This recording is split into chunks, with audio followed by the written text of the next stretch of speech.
आज के इस वीडियो में हम लोग कास रोग पढ़ने जा रहे हैं। कस नाद कास। कास रोग की निरुक्ति देखते हैं। कस गतौ इति स्मात् कास। जिस रोग में वायु शिरस्थ स्रोतसों में गतिशील होकर बाहर निकलती है उसे कास कहते हैं। कास रोग के निदान। धूम उपघात आद्रज स्थितैव व्यायाम रुक्ष अन्न निषेवणाच्च विमार्गत्वादि अपि भोजनस्य वेग अवरोधधात् छव उस्तथैव। ये सुश्रुत उत्तर तंत्र का श्लोक है। 52 चैप्टर का 4th श्लोक है, जहां पर कास चिकित्सा का वर्णन किया गया है। यहाँ पे धूम, धूप, रज आदि को निदान बताया गया है। व्यायाम मतलब जो जितना भी व्यायाम ज्यादा करेंगे, रुक्ष अन्न का सेवन, भोजन का बेमार्ग गमन मतलब अपने मार्ग में न जाना भोजन का, साथ ही साथ छवतु का वेग धारण। अगर हम लोग छवतु का वेग धारण करते हैं तो हमें कास रोग हो सकता है। ये सुश्रुत अनुसार हमने कास के निदान देख लिए। अब हम कास की संप्राप्ति देख लेते हैं। प्राण उदानानुगतः प्रदुष्टः संभिन्न कांस्य स्वर्ण तुल्य घोषः निरेति वक्त्रात् सहसा सदोष कास स विद्वद भिर्द्वाहस्तस्तु। स्वनिदानों से प्रकोपित प्राणवायु उड़नानुगत होकर अर्थात उदान वायु के साथ मिलकर वेग के साथ टूटे कांसे के बर्तन के समान आवाज करता हुआ मुख से बाहर निकलता है, तब कास रोग उत्पन्न होता है। यानी कि अपने सबसे पहले क्या होंगे, निदान प्रकोपित होंगे। प्रकोपित निदानों का सेवन करेंगे जिससे क्या होगा, प्रकोपित होगी प्राणवायु और वो ऊपर जाके उदान वायु के साथ मिलकर वेग के साथ टूटे कांसे के बर्तन के समान आवाज करता है। ये पीजी में भी पूछा जाता है कि टूटे कांसे का बर्तन के समान आवाज किस में आती है, कास में आती है। मुख से बाहर निकलता है तब कास रोग की उत्पत्ति होती है। संप्राप्ति घटक देख लेते हैं। इसमें जो मेनली दोष इन्वॉल्व हैं वो है वात और कफ। दूष्य कौन दूषित हो रहा है, रस, स्वर और अन्न। स्रोतस रसभय और प्राणभय और श्रोतोदुष्टि संग। अधिष्ठान आम और पक्वाशयगत व्याधि है। ये स्वभाव आशुकारी यानी कि बहुत जल्दी से होती है। साध्य असाध्यता की बात करें तो अगर नवीन कास्य है तो वो साध्य होगा और जीर्ण कृच्छ साध्य होगा। अग्निदुष्टि अग्निमंद होने की वजह से कास रोग की उत्पत्ति होती है। अब हम कास के भेद देख लेते हैं। व्याधि के भेद वातज, पित्तज, कफज, छतज और क्षयज। इसमें इन कास की विशेषता देखते हैं तो वातज प्रसक्त होता है, पित्त में दाहा होती है, कफज में कफ के साथ आता है, छतज में सूल होता है और क्षयज जीर्ण होता है यानी कि पुराना। इसमें धातुएं जीर्ण हो जाती हैं। प्रमुख लक्षण देखते हैं। वातज में सूल, पित्तज में ज्वर, कफज में गौरव, छतज में सूल और क्षयज में क्षय होता है। यदि हम सठीवन की प्रकृति देखते हैं तो कैसी सठीवन होता है, तो वातज में शुष्क सठीवन, पित्तज में पीत, कफज में सांद्र एवं मधुर, छतज में सरक्त, क्षयज में दुष्ट बहुत ज्यादा मात्रा में। अगर हम इसका मॉडर्न कोरिलेशन देखें तो वातज कास को वूपिंग कफ से हमने कोरिलेट किया है। पित्तज कास को एक्यूट ब्रोंकाइटिस से हमने कोरिलेट किया है। कफज कास को क्रोनिक ब्रोंकाइटिस से हम कोरिलेट कर सकते हैं। छतज कास को ब्रोंकिएक्टेसिस और क्षयज कास को ट्यूबरकुलोसिस से कोरिलेट किया जा सकता है। अब हम सभी कास की चिकित्सा पढ़ेंगे। सबसे पहले हम लोग वातज कास की चिकित्सा देख लेते हैं। रूक्षस्य अनिलजम कासम आधौ स्नेहे उपाचरित सर्पी बस्ती पेया क्षीर रसाधिव बातंग सिद्धे स्नेहयाद धूमलेह युक्तता अभ्यंगे परसे के स्निग्धे स्वेदे बुद्धिमान बस्ती विडबातम शुष्क ओधव च ओधम भक्ति कै घृत सपित्तम सकफम जयत स्नेह विरेचने। ये बातज कास का चिकित्सा सूत्र है। ये चरक चिकित्सा 18वें अध्याय में दिया गया है। आप अपने एग्जाम के लिए चाहें तो ये श्लोक याद कर सकते हैं। मैंने इसका जो इजी फॉर्मेट है वो यहाँ पे लिखा है। सबसे पहले हम लोग स्नेहन कराएंगे। तो स्नेहन कैसे कराएंगे?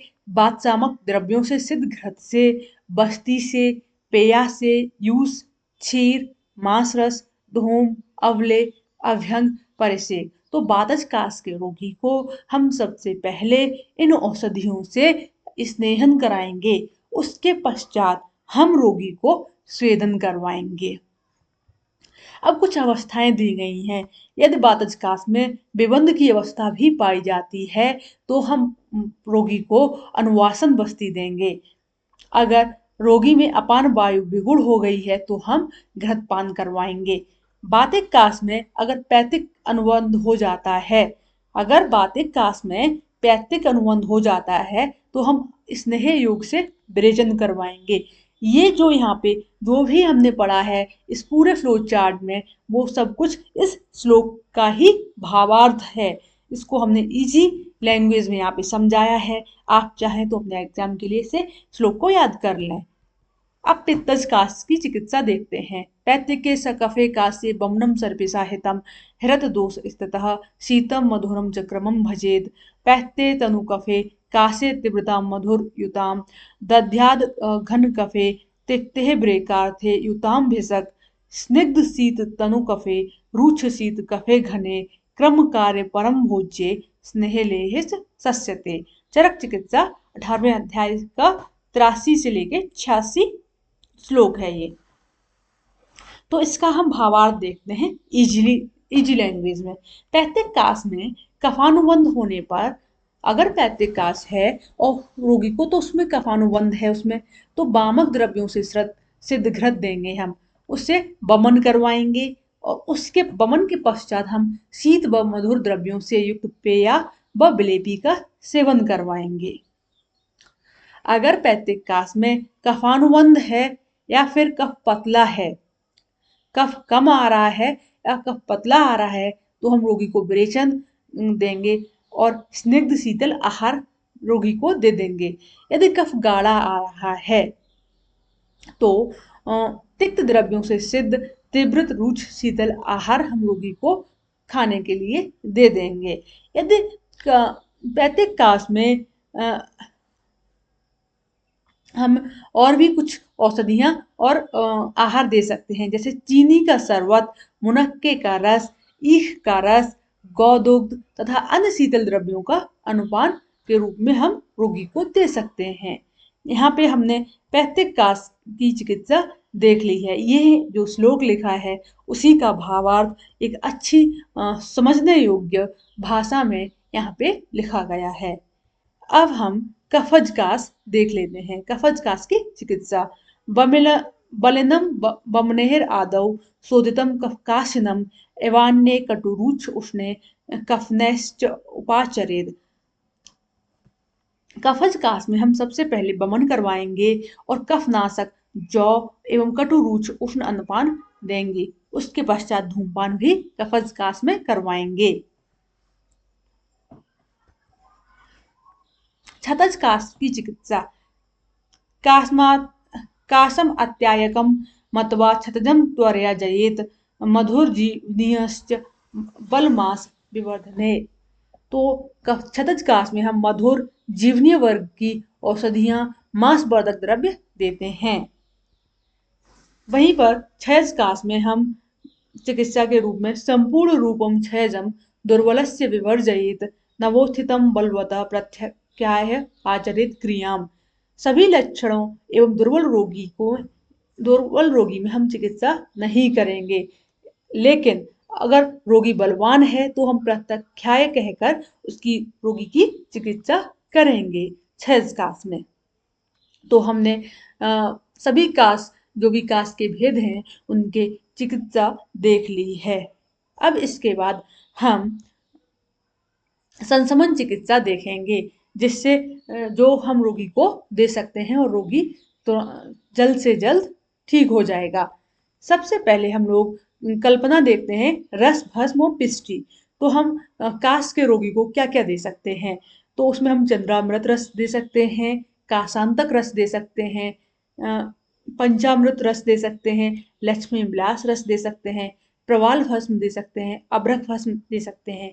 आपको अपनी एग्जाम की कॉपी में दो दो रस, चूर्ण, दो दो बटियां, दो दो क्वाथ, दो दो आसव, दो अरिष्ट, अवले, घृत, ये सभी दो दो लिखने हैं। यहाँ पे मैंने 4-5 के करीब सभी को एक्सप्लेन आगे किया है। तो सबसे पहले ये देख लेते हैं। तो हम कास के रोगी को चंद्रामृत रस, रस औषधियों में चंद्रामृत रस, यहाँ पे मैंने कुछ ब्रांड्स का दे रखा है। जरूरी नहीं आप इन्हीं ब्रांड को यूज करो। मैंने सिर्फ ये पिक्चर्स इसलिए ऐड की हैं सो दैट आपको एक पिक्चर आप उसको इमेजिन कर पाए और आपको जल्द से जल्द ये सारे औषधियों के नाम याद हो जाए। तो यहाँ पे चंद्रामृत रस, यहाँ मैंने बैद्यनाथ का बना रखा है। प्रवाल पंचामृत, यहाँ पे पंचामृत रस है, प्रवाल पंचामृत भी ये मिक्स आता है, ये भी दे सकते हैं। प्रवाल भस्म दे सकते हैं, लक्ष्मी विलास रस, और ये अभ्रक भस्म, ये मैंने सभी की पिक्चर्स ऐड कर रखी हैं। नेक्स्ट, अगर हम बटी देखें तो लवंगादि बटी, मरीचियादि बटी, एलादि बटी, बासादि बटी। जैसा कि हम जानते हैं लवंगादि बटी में सिर्फ लवंग नहीं होती है, जो कि लौंग हम घर पे यूज करते हैं। इसमें और भी औषधियाँ होती हैं, लवंग प्लस आदि, यहाँ पे भी मरीच आदि, ऐसा ही सभी के साथ है। आदि जहाँ लग गया तो अन्य औषधियाँ भी ऐड की गई हैं इसमें। तो जो बटियां हम दे सकते हैं तो वो यहाँ पे दिखाई हैं, मैंने पिक्चर्स के फॉर्मेट में भी इनको दिखाया है। बासादि घन बटी, एलादि गुटिका, एला यानी कि इलायची, बासा का आपने वृक्ष देखा होगा, ये वृक्ष बासा का प्लांट है। ये मरीच का फल यहाँ पे दिखा रखा है। ये लवंग का वृक्ष दिखा रखा है। नेक्स्ट, अगर हम चूर्ण की बात करें तो हम इसमें श्रृंग्यादि चूर्ण दे सकते हैं, समशर्करा चूर्ण दे सकते हैं, सटयादि चूर्ण दे सकते हैं, सीतोपलादि चूर्ण दे सकते हैं एवं तालिसादि चूर्ण दे सकते हैं। श्रृंग्यादि चूर्ण, समशर्करा, सटयादि, यहाँ सटयादि का प्लांट दिखा रखा है, ये तालिसादि चूर्ण, ये सीतोपलादि चूर्ण। तो हमने चूर्ण कल्पना भी देख ली। अब आगे क्वाथ कल्पना देख लेते हैं। इसमें पंचमूली क्वाथ, कंटकारी क्वाथ, कनकासव, दसमूल क्वाथ, यहाँ पिक्चर्स में भी मैंने दिखा रखे हैं। अगर घृत की बात करें तो रासना घृत, कंटकारी घृत, पिपलियादि घृत हम कास के रोगी को दे सकते हैं। तो रासना का वृक्ष इस तरह का होता है और इसका घृत जो कि मार्केट में इजीली अवेलेबल है, आप चाहें तो अपनी औषधशाला में खुद से भी इसको प्रिपेयर कर सकते हैं। कंटकारी घृत, ये कंटकारी का वृक्ष है। ये पिपलियादि घृत, ये पिपली इस तरह की होती है। अगर हम पाक या लेह की बात करें तो हम दुरालभादि लेह, मृडंगादि लेह, चित्रकादि लेह, अगस्त्य हरित की इन औषधियों को दे सकते हैं। यहाँ दुरालवा का प्लांट है, ये बिडंगादि लेह है, ये चित्रक का प्लांट है, और ये अगस्त्य हरित की अवलेह है। इनको भी हम कास के रोगी को दे सकते हैं। होप आपको कास रोग समझ में आया होगा, इसकी चिकित्सा समझ में आई होगी। आप इसको अच्छे से प्रिपेयर करिएगा। Thank you.